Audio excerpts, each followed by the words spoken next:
Je salue le peuple de Dieu en ce jour dans le précieux nom de notre Seigneur et Sauveur Jésus-Christ.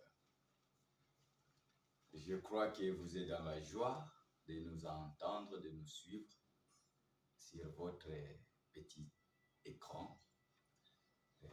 Je vous aime bien. Je vous aime beaucoup. Je suis votre frère Emmanuel Bertu. Je viens aujourd'hui chez vous pour parler sur l'évangélisation. Bien entendu, mes bien-aimés frères et sœurs, nous allons tous comprendre que l'évangélisation n'a pas commencé avec nous. L'évangélisation a commencé avec le Seigneur Jésus-Christ et vous allez très bientôt comprendre que nous sommes dans ses traces et nous les faisons sur l'ordre du Seigneur. Ainsi, sans plus tarder, nous allons prendre vos Bibles, nous allons prendre le livre de Saint Luc dans son chapitre 4 à partir du verset 1er. Écoutez ce qui est écrit là-bas. Jésus, nous lisons au nom de Jésus-Christ. Jésus, rempli du Saint-Esprit, revint du Jourdain et il fut conduit par l'Esprit dans le désert, où il fut tenté par les diables pendant 40 jours. Mes bien-aimés frères et sœurs, déjà avec notre introduction, nous voyons le Seigneur qui est notre modèle. Lui, il a commencé par le débit. Il est allé au Jourdain. Lui qui est notre modèle, il est allé au Jourdain pour se faire baptiser par Jean le Baptiste. Après avoir été baptisé, cet homme, ce saint homme qui était Dieu lui-même dans la chair humaine, il fut rempli du Saint-Esprit. Vous voyez, le Sainte Écriture rend témoignage avant que le Seigneur puisse commencer à œuvrer. Il a d'abord été baptisé du Saint-Esprit. C'est ça le témoignage biblique. Il est passé par le Jourdain, il s'est fait baptiser, il a cru, lui-même a cru que Jean était un envoyé de Dieu et il est allé se faire baptiser. Et quand il s'est fait baptiser, le Saint-Esprit est descendu sur lui et Jean rend témoignage que je vis le Saint-Esprit descendre sur cet homme sous forme d'une colombe. Alors, le Seigneur devait commencer à œuvrer après avoir été baptisé, rempli du Saint-Esprit.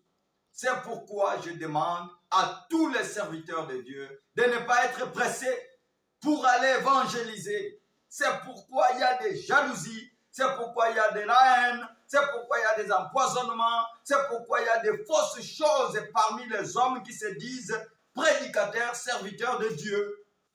Pourquoi? Parce qu'ils n'ont pas commencé dès le début, ils n'ont pas expérimenté la nouvelle naissance. Ils ne sont pas nés de nouveau et l'Esprit de Dieu ne se trouve point en eux.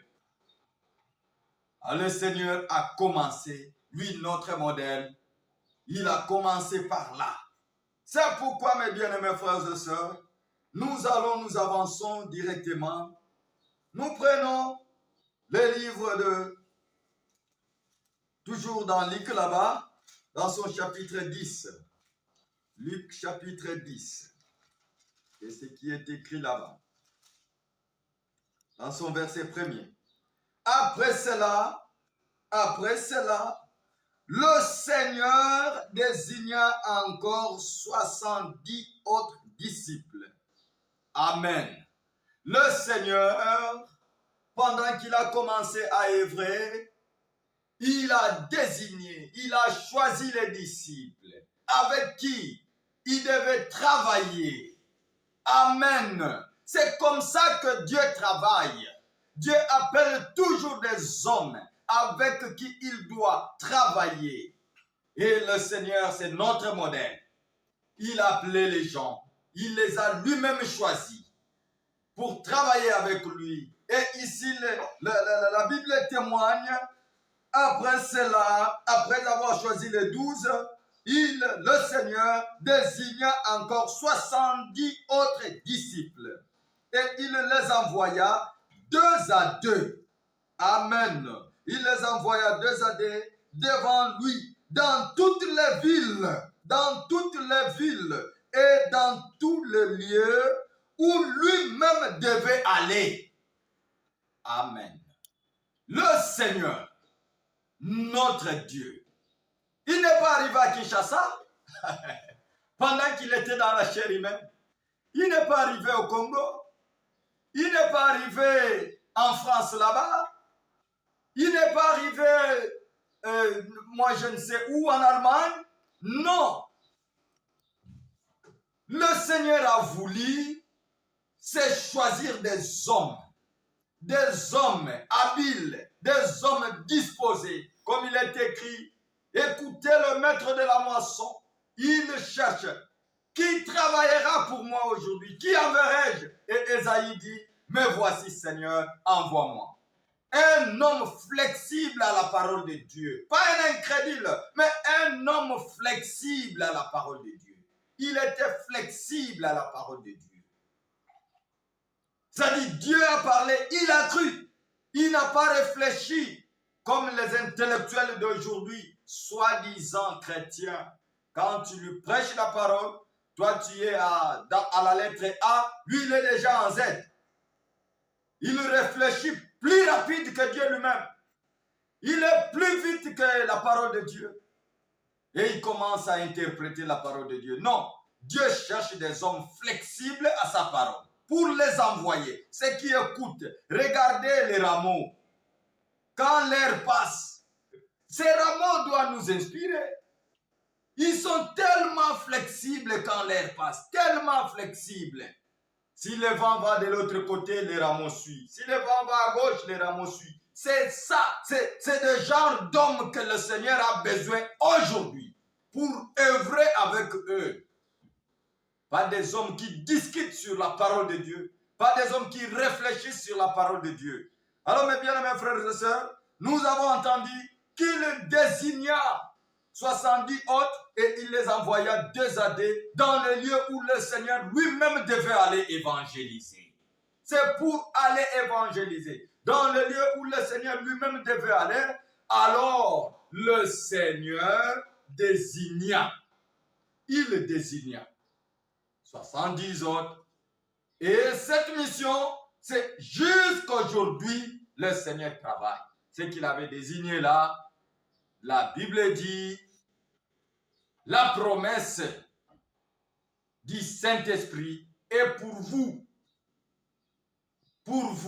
et pour ceux qui sont au loin, en aussi grand nombre que le Seigneur les appellera. Et cette bonne nouvelle du royaume doit être prêchée dans toute la création, dans toutes les tribus, toutes langues. Et aujourd'hui, nous devons continuer à le faire, arriver là où le Seigneur lui-même dans les corps physiques n'était pas arrivé. C'est comme ça qu'il nous envoie pour évangéliser. Oui, mes bien-aimés frères et sœurs, nous devons aller là où le Seigneur lui-même n'était pas arrivé dans la chair humaine. C'est nous qui l'envoie. C'est pourquoi il dit ceci, il les envoya devant lui dans toutes les villes et dans tous les lieux où lui-même devait aller. Il leur dit, la moisson est grande, mais il y a peu d'ouvriers. Priez le maître de la moisson d'envoyer des ouvriers dans sa maison. Mais aujourd'hui, quand nous regardons cette écriture, nous pensons que c'est le contraire. Non. Non. Nous voyons, il y a beaucoup de gens qui prétendent être ouvriers avec le Seigneur. Et pourtant, cupides serviteurs de vente. Cupides. Non, mes bien-aimés frères et sœurs. Les gens, il dit lui-même, il rend témoignage, la moisson est grande, mais il y a peu d'ouvriers, parce qu'il y a beaucoup de faux ouvriers. Il faut prier le Seigneur qu'il envoie des vrais ouvriers. C'est pourquoi, mes bien-aimés frères et sœurs, nous allons avancer, nous allons continuer. La Bible dit, à partir des versets, nous pouvons, verset 3, il dit, partez, voici, je vous envoie comme des agneaux au milieu des loups. Ne portez ni bourse, ni sac, ni souliers, et ne saluez personne en chemin. Dans quelque maison où vous entrerez, où vous entriez, dites d'abord que la paix soit sur cette maison. Voyez, ça c'est l'ordre du Seigneur. Quand on vous reçoit quelque part, dites que la paix de Dieu soit avec vous. Alors, et s'il se trouve là un enfant de paix, votre paix reposera sur lui. Sinon, elle reviendra à vous. Demeurez, je vais un peu insister ici, au verset 7. Demeurez dans cette maison-là. Mangez et buvez ce qu'on vous donnera. Demeurez dans cette maison-là, là où on vous a reçu. Mais c'est le contraire que nous voyons aujourd'hui. Quelqu'un qui dit, je vais en évangélisation, on le reçoit quelque part. Oh non, le frère tel m'a appelé, je dois aller là-bas. Et quand il part là-bas, oh non, il a engrossé une sœur quelque part. Oh non, il a escroqué. Quelqu'un qui va pour l'évangélisation, il transforme l'évangélisation en monde d'affaires. Il transforme l'évangélisation en monde d'affaires. Et c'est comme ça que vous créez des dégâts. Tu y es allé pour l'évangélisation, on t'a reçu dans une maison, le Seigneur dit, demeurez là-bas. C'est oui, c'est amen. Et quand vous sortez, c'est comme ça que vous allez escroquer des frères. Les frères vous considèrent comme étant un saint et après tu lui bouffes son argent et tu abîmes.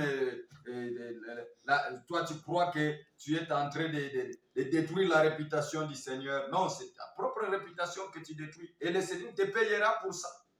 Il te payera. Alors, mes bien-aimés frères et sœurs, écoutez, demeurez dans cette maison-là. Voilà, heureusement.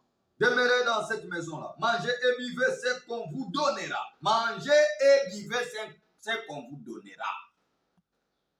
Non, frère, moi je ne mange pas ça. Non, frère, moi j'aime de l'eau glacée. Moi j'aime du lait. Moi, dans la maison là, j'ai dit, je vais insister. Dans cette maison-là où on vous a reçu, le Seigneur savait que toi tu aimes du lait, mais là il n'y a pas du lait. Et il t'a envoyé là-bas. Si tu es réellement ouvrier avec le Seigneur, Dieu, lui, quand il commissionne quelqu'un, il te donne un système qui s'adapte à cette commission.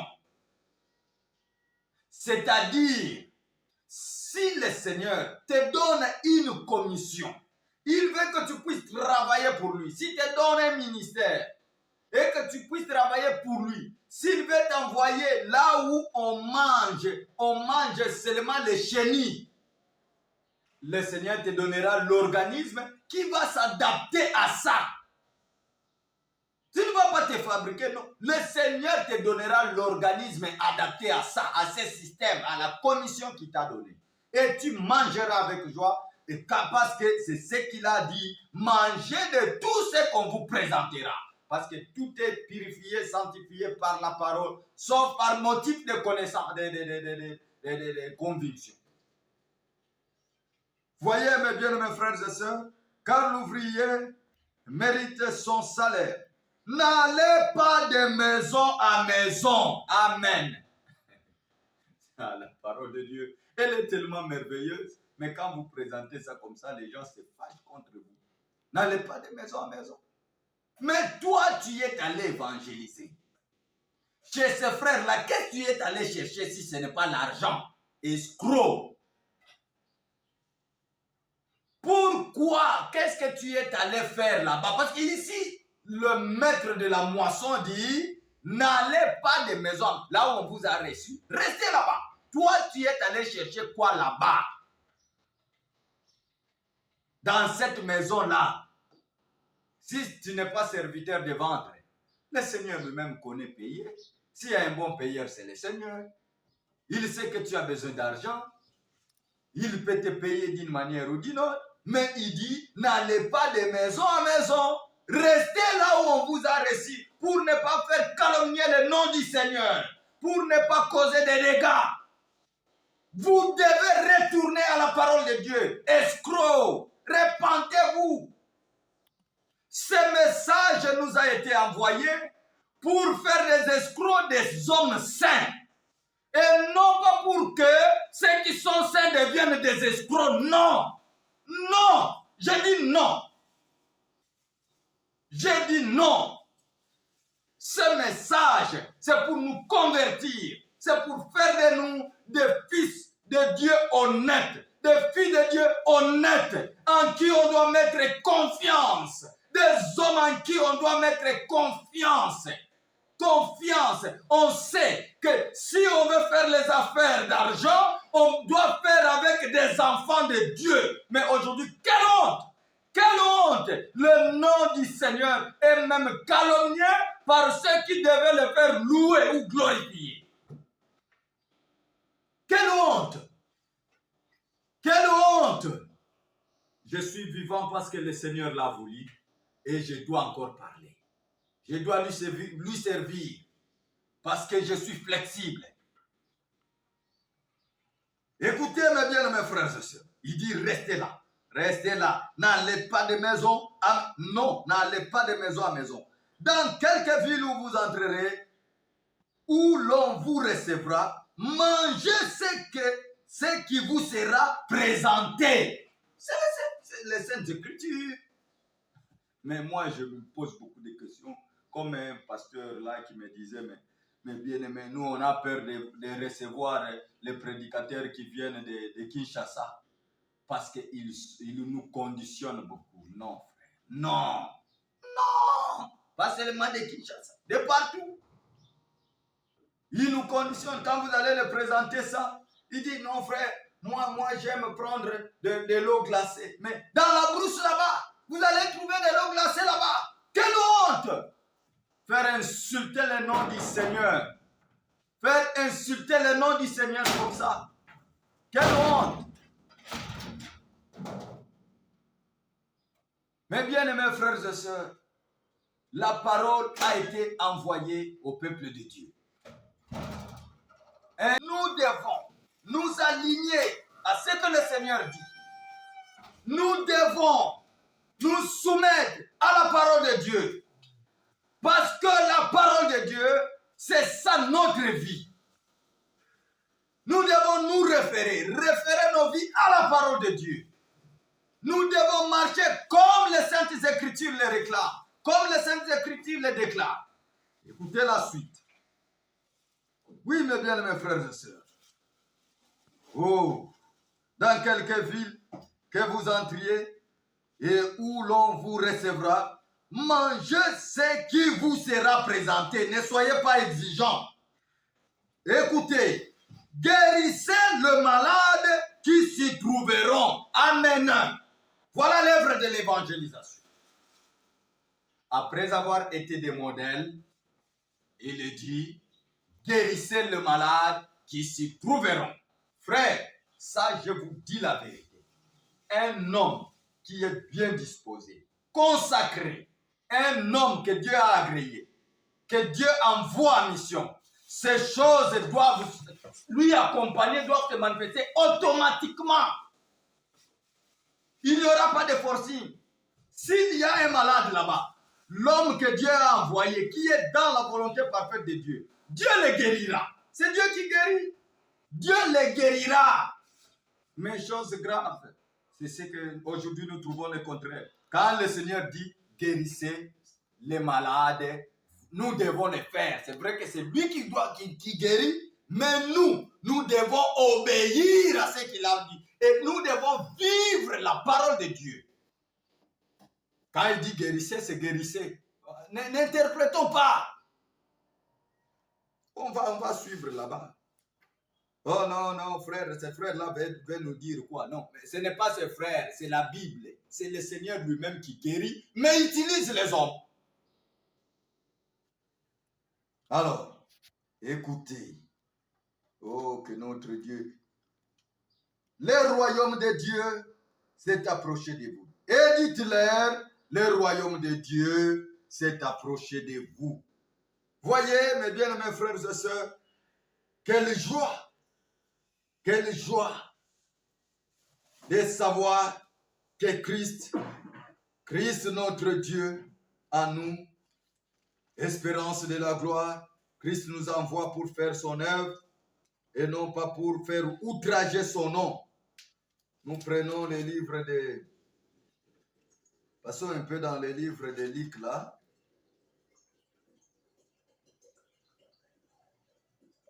Alors, au verset chapitre 4, verset 17.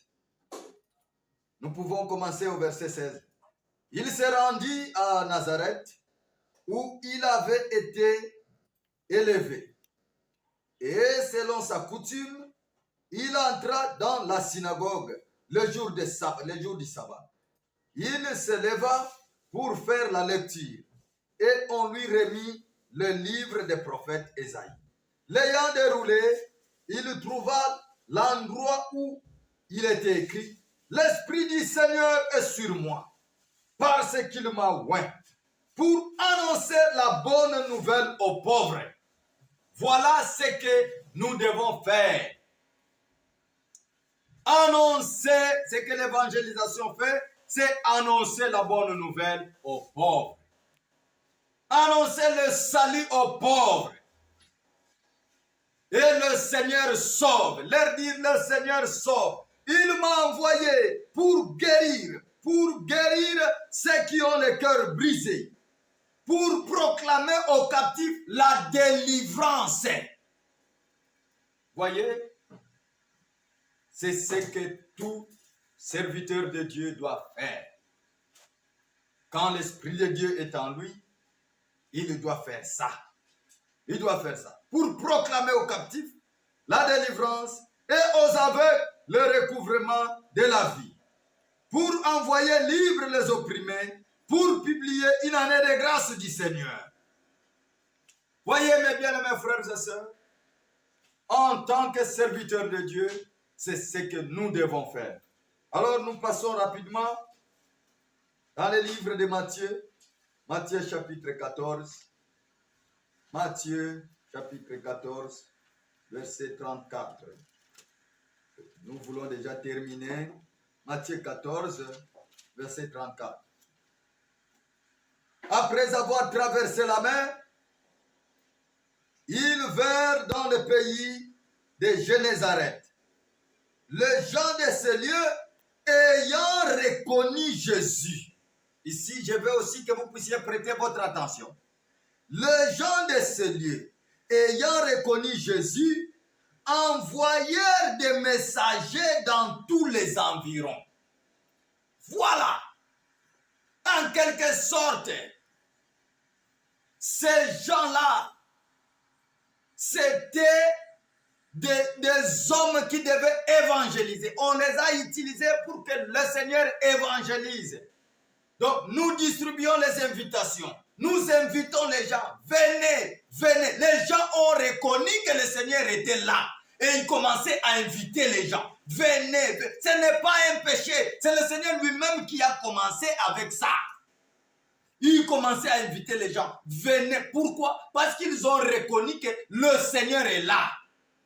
Et nous avons Jésus. Quand nous allons au nom de Jésus, nous invitons ces gens-là. Et qu'est-ce que le Seigneur va faire? Nous allons les inviter. Quand vous voyez les gens passer avec des invitations, vous voyez les gens passer en train de crier, venez, Jésus guérit encore, Jésus sauve encore. Ne vous étonnez pas, ça s'est fait dans la Bible. Ils envoyaient des messagers dans tous les environs pour leur dire que le Seigneur est là. Et quand ils ont dit, venez, Jésus est là, on lui amena tous les malades. Voyez, on amena tous les malades au Seigneur. Donc, on les invita et tous les malades vinrent au Seigneur. Les malades ne viendront pas vers nous. Non, nous ne guérissons pas. Ils viendront parce que nous allons au nom du Seigneur. C'est-à-dire, nous allons représenter le Seigneur. Et le Seigneur lui-même va s'occuper du reste. Voyez, mes bien-aimés frères et sœurs. Donc, ça n'a pas commencé avec nous. Voyez, écoutez. On lui amena tous les malades. Et ils les prièrent de leur permettre seulement de toucher le bord de son vêtement. Et tous ceux qui le touchèrent furent guéris. Amen. C'est ce que le Seigneur fera. Et il l'a fait hier, il le fait encore aujourd'hui, il le fera encore demain, jusqu'à ce qu'il revienne. Et nous croyons. Parce que dans Hébreux 13:8, il est écrit, Jésus-Christ est le même hier, aujourd'hui et pour toujours, éternellement. Et quand nous allons au nom de Jésus-Christ, les démons nous reconnaissent. Nous présentons Jésus. Nous leur parlons de Jésus. Nous les invitons dans les environs. Nous les invitons. Ils viennent. Et Jésus les guérit. Quand la Bible dit, le Seigneur les guérit, il les guérit. Et aujourd'hui, il guérit encore. Nous disons, il a guéri hier. Il guérit aujourd'hui. Il guérira demain. Jésus ne change pas. Il ne change pas. C'est pourquoi, avant de le faire, il faut que toi qui pars d'abord, tu dois être un croyant, pas un incrédule. Tu dois croire en Dieu. C'est pourquoi la Bible dit, si vous vous approchez de Dieu, croyez que Dieu existe. Parce que ce n'est pas vous qui allez guérir les malades, non, c'est le Seigneur. C'est le Seigneur. Oh, c'est merveilleux. Que Dieu soit grandement loué. Quelle bonne parole. Il les guérit tous. Hein? Vous voyez? Maintenant, c'est à nous. Matthieu 10. C'est à nous. Matthieu chapitre 10. Matthieu 10. Écoutez. Verset 7. Matthieu 10. Allez. Amen. Allez. Prêchez et dites, le royaume des cieux est proche. Guérissez les malades. Ressuscitez les morts, purifiez le lépreux, chassez les démons. Vous avez reçu gratuitement, donnez aussi gratuitement. Amen. Depuis qu'il nous a donné cette commission, il n'a jamais retiré ça. Et quand nous partons, le Seigneur, la Bible dit dans le livre des Actes des Apôtres, le Seigneur travaillait avec eux. Le Seigneur accomplissait les signes. Le Seigneur lui-même guérissait. Le Seigneur lui-même s'est manifesté. Il les accompagnait. Et jusqu'aujourd'hui, notre Dieu travaille. Voyez déjà que l'évangélisation n'a pas commencé avec nous. Mais bien aimés frères et sœurs, nous sommes dans la volonté parfaite de Dieu. Quand nous évangélisons, nous sommes dans la volonté parfaite de Dieu. Pourvu d'être soumis à la parole de Dieu, obéissant à la parole de Dieu. L'évangélisation, c'est lui-même le Seigneur qui l'a fait. Il y a quelque part où il est écrit, c'est dans, voilà, dans Matthieu chapitre 9, verset 35. 9, verset 35. Ah, ici c'est merveilleux. Jésus parcourait toutes les villes. Ça, c'est de 1. Et les villages. Pour faire quoi? Évangéliser. Les villes, mais pour toi, ton ministère, c'est seulement pour les villes. Toi, c'est seulement pour les villes. Toi, oui, toi. C'est seulement pour les villes, pas les villages. Et pourtant, le Seigneur, lui, il partait et dans des villes et dans des villages. Il enseignait, il évangélisait. Toi, tu as reçu le ministère seulement des villes, d'aller des villages. Tu es devenu le frère Ewald Frank, les remplaçants. Quelle honte! Quelle honte! Mais pourquoi tu ne pars pas au village, dans des fermes? Pourquoi? Réponds non. Parce que toi, tu n'as pas reçu Mais qui t'a envoyé? Parce que notre modèle, lui, il partait dans des villes et dans... Je relis. Jésus parcourait toutes les villes et les villages, enseignant dans les synagogues, prêchant la bonne nouvelle du royaume et guérissait toute maladie et toute infirmité. Amen. Il ne change pas. Nous aussi, quand nous allons évangéliser, notre Dieu guérit. Notre Dieu guérit toute maladie et toute infirmité. Qui viendra devant lui? Parce qu'il est le même. Ce n'est pas l'homme qui guérit. C'est pourquoi, mes bien-aimés frères et sœurs, voilà un peu l'évangélisation, soit la campagne d'évangélisation. Je crois 3 buts. C'est-à-dire les salis des âmes. Nous allons chercher les âmes, que les âmes soient sauvées. Ça, c'est premièrement, comme nous venons de l'entendre. Et secondement, pour que les malades soient guéris, toute infirmité soit guérie. Ça, c'est la deuxième position de l'évangélisation. C'est que l'évangélisation doit faire quand vous prêchez, le Seigneur descend, il guérit toute maladie et toute infirmité qui vient auprès de lui. C'est la Bible, quand la Bible dit toute, toi, il ne faut pas interpréter. Hein? Il ne faut pas interpréter. Quand la Bible dit toute, c'est tout. Oui, c'est vrai, Dieu fait grâce à qui il veut, mais quand la Bible parle de toutes, nous disons toutes, nous disons Amen. Donc quand quelqu'un vient, il ne faut pas commencer à dire non, toi on ne va pas te guérir, toi mets-toi de côté, un incrédule que tu es. Voyez mes bien mes frères et sœurs, et en troisième position, le Seigneur bénit. Il bénit son peuple, il est béni financièrement, après les avoir délivrés du chêne des péchés, après les avoir guéris, il est béni financièrement, matériellement. Notre Seigneur, il bénit encore. Et jusque maintenant où je vous parle, il bénit encore. C'est pourquoi, mes bien-aimés frères et sœurs, faisons confiance à Dieu. Ne cherchons pas à interpréter la parole. La parole, il faut la croire. Il faut la croire telle qu'elle est. Et vous verrez les effets de la parole de Dieu se manifester en vous. C'est comme ça, quand le Seigneur bénit. Regardez ce que lui-même faisait. Il prêche, il sauve les perdus. Après les avoir sauvés, il les guérissait. Après les avoir guéris, il les faisait asseoir. Mettez-vous, il les donnait même à manger le pain. Notre modèle. C'est merveilleux, n'est-ce pas? C'est merveilleux. Mais aujourd'hui, nous avons des escrocs qui organisent des campagnes d'évangélisation, mais qui récoltent l'offrande à la campagne d'évangélisation. Ça, c'est conformément à quelle écriture?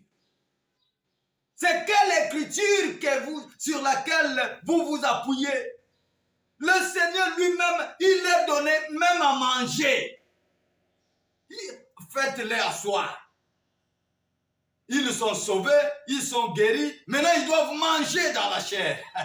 C'est merveilleux. Mais maintenant, c'est vous qui dépouillez. Tous ces gens qui ont organisé des campagnes d'évangélisation et ils ont récolté l'offrande à la campagne d'évangélisation, vous devez vous repentir, sinon vous le payerez. Vous le payerez. C'est la parole de Dieu. Vous le payerez. Vous dépouillez le pauvre malheureux. Vous dépouillez le pauvre malheureux. Le Seigneur lui-même, il donnait à manger. Comme Paul le dit, ce n'est pas aux enfants d'amasser pour leur père, mais c'est plutôt aux pères d'amasser pour les enfants. Mais aujourd'hui, c'est le contraire. C'est pourquoi, mes bien-aimés frères et sœurs, je voulais un peu parler sur l'évangélisation et que Dieu vous bénisse. Venez nombreux et le Seigneur vous bénira. Nous sommes sur l'avenue Beni, numéro 22, dans les quartiers Rigini à Kinshasa. À Kinshasa ici, vers Rond-Point Gaba. Que Dieu vous bénisse. Je suis votre frère Emmanuel Vertu. Que Dieu vous bénisse.